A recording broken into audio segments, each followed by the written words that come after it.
اہل سنت کا یہ اجماعی عقیدہ ہے کہ حضرت سیدنا علی المرتضیٰ کرم اللہ تعالی وجہہ الکریم انبیاء کرام علیہم السلام اور مرسلین کے بعد اور سیدنا ابو بکر، سیدنا عمر اور سیدنا عثمان غنی رضی اللہ تعالی عنہم کے بعد سب سے افضل ہستی ہیں۔ علی مولا علی مولا علی مولا علی مولا۔ ان ہستیوں کے بعد جو افضل ترین ہستی ہے وہ سیدنا علی المرتضیٰ رضی اللہ تعالی عنہ کی ہے۔ امیر معاویہ رضی اللہ تعالی عنہ اور حضرت علی المرتضیٰ کرم اللہ تعالی وجہہ کے درمیان تو بہت فاصلے ہیں۔ حضرت علی رضی اللہ تعالی عنہ کے بعد دیگر عشرہ مبشرہ ہیں، پھر اس کے بعد غزوہ بدر والے ہیں، پھر اس کے بعد غزوہ احد والے ہیں، پھر اس کے بعد صلح حدیبیہ والے ہیں، پھر فتح مکہ سے پہلے ایمان لانے والے ہیں، دیگر صحابہ کرام علیہم رضوان، پھر جا کے سیدنا امیر معاویہ رضی اللہ تعالی عنہ کا درجہ آتا ہے۔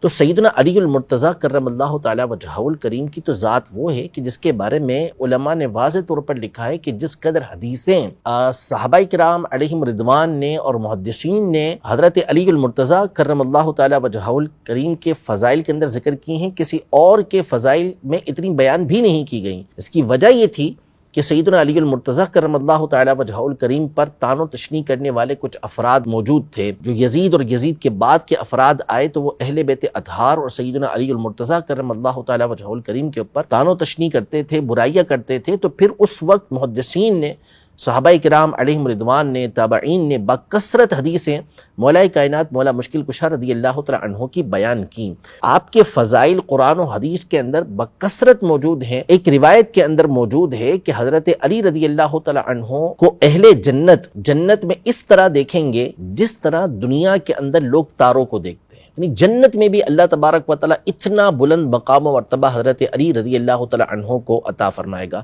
آپ کے بارے میں نبی پاک صلی اللہ علیہ وسلم نے ارشاد فرمایا کہ النظر الی وجہ علی عبادت، حضرت علی کے چہرے کو دیکھنا عبادت ہے۔ ایک حدیث میں فرمایا کہ ذکر علی عبادت، حضرت علی کا ذکر کرنا یہ عبادت ہے، یعنی ان کی باتیں کرنا، ان کے اقوال کو ذکر کرنا، انہوں نے جو احادیث طیبہ ذکر کی انہیں بیان کرنا، یہ سارا کا سارا عبادت ہے۔ تو اہل سنت کا کبھی بھی اس طرح کا کوئی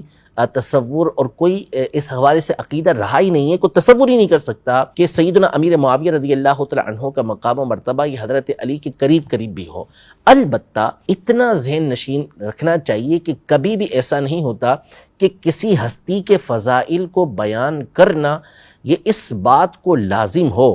کہ دوسری ہستی اس کی بنیاد پر اس کی ہم عزت کے اندر کمی لے کر آئیں، اس کی توہین کریں، اس کی تنقیص کریں۔ ہرگز ایسا نہیں۔ یقیناً نبی محترم صلی اللہ تعالی علیہ وسلم کی ذات گرامی وہ ہے کہ تمام کے تمام انبیاء کرام علیہم السلام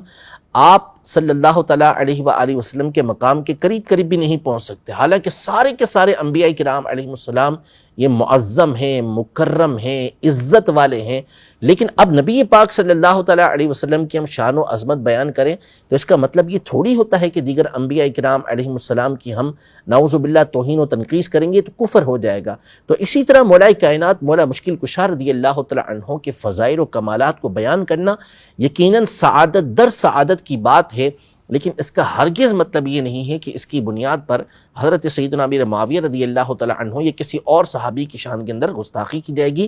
ان کا سب سے بڑا شرف یہ ہے کہ اللہ پاک نے ان کو صحابی بنایا، اور نبی پاک صلی اللہ تعالی علیہ وسلم نے واضح طور پر یہ ارشاد فرما دیا، اللہ کے لیے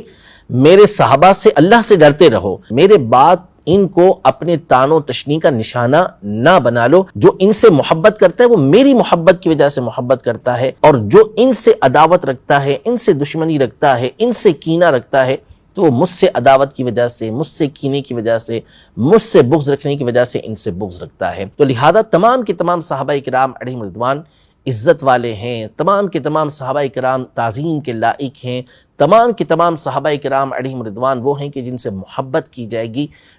ہاں، ہمارا نظریہ اور عقیدہ یہی ہے کہ حضرت علی المرتضیٰ کرم اللہ تعالی وجہہ الکریم کا مقام و مرتبہ سیدنا امیر معاویہ رضی اللہ تعالی عنہ سے بہت ہی زیادہ ہے، جس کا شمار بھی ہم نہیں کر سکتے۔